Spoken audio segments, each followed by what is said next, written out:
Hello, everybody, and welcome back to another episode of Wide with Declan. As always, we'll discuss NASCAR-related topics, so let's get right into it.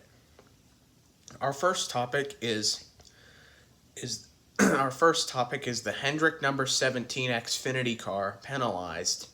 So, after the Pocono race, Chase Elliott, who drove the Hendrick number 17 car, he did not get penalized, but the car did for a violation that I don't remember. It's a part that I hadn't heard of the until the penalty came out. So what happens? They're docked 60 owner points. Crew chief Adam Wall is fined $75,000 and suspended for 2 races. But they've been the most dominant car in the Xfinity series this year. So even with their limited schedule, they've been one of the most dominant cars, if not the most dominant car in the series so far in 2025. And they were like 11th in the owner points without even running all the races. They have a handful of wins, obviously. Like they have a couple wins this year. And so yeah, big penalty for Hendrick's Xfinity team. That one of the 17 was one of 2 cars taken back to the R&D center after Saturday's Xfinity race. So I figured something was up. But all the other cars in the Cup Series and the Xfinity Series that were taken back to the R&D center had no issues.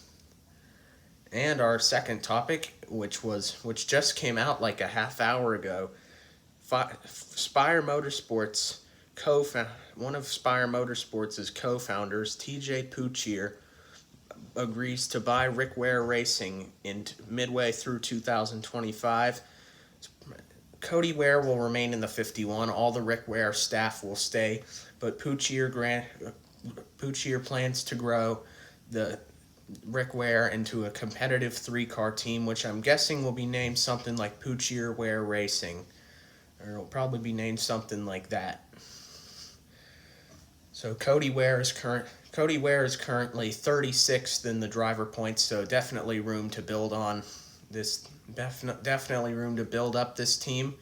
I think that he will build up this team as Spire, as his team that he was the co-founder of. Spire has been on the ascent recently with their 3 cars.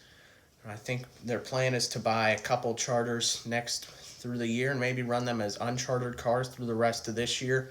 Cody Ware will stay in the 51. They will stay as a Ford team, and Cody Ware will stay in the 51. They will stay Ford. All the Rick Ware Racing staff will stay put. So not a lot of change other than ownership and plans to grow in the future. And this brings us to our weekend preview. Atlanta Echo Park Speedway, whatever you want to call it, hosts the NASCAR Cup Series and the NASCAR Xfinity Series, and the NASCAR Craftsman Truck Series heads to Lime Rock Park this weekend for the first time. For the first time, the Craftsman Truck Series heads to Lime Rock Park. So excited to see what all the races are this weekend. And especially for the Cup Series, it is the opening race of the in-season challenge or in-season tournament. So 2 drivers will be placed head-to-head. So how it works is 2 drivers are placed head-to-head. It's a bracket, and the drivers are head-to-head, and whoever finishes higher of those 2 drivers moves on to the next round. So this Atlanta is the 32. Chicago has 16 in it. Sonoma is the Elite 8. Dover is the Final 4, and 2 drivers are left to fight it out at Indianapolis, and the winner takes home $1 million. Just imagine what happens if Christopher Bell wins this in-season tournament, because obviously Bell already won $1 million this year in the All-Star race. But if I were to pick a driver to win it, I think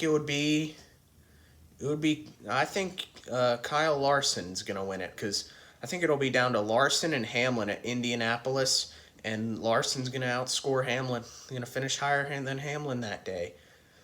And if I had to pick a winner this weekend, it'll probably be a Ford, because they've been really dominant on drafting tracks this year. So, and it's a pack racing track here at Atlanta. So really uncertain what's going to happen this weekend, who's going to get caught up in wrecks, what's going to happen with that. So it's very hard to predict a winner, but I'm going to predict some top finishers. I think Ryan Blaney in the 12 car got spun out, rallied back late to finish fourth here in the spring. Carson Hocevar had the day of his career.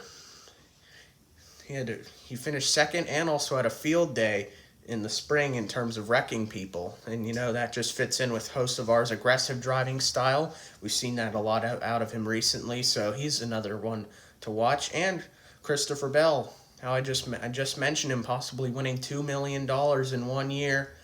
He won this Atlanta race in the spring. That's when he just started that tear of winning 3 races in a row. So very excited to look out for. It's a pack race, very unpredictable. Wonder what will happen out there. And that does it for this week on 4 Wide with Declan. Thanks for watching, subscribe, and bye for now.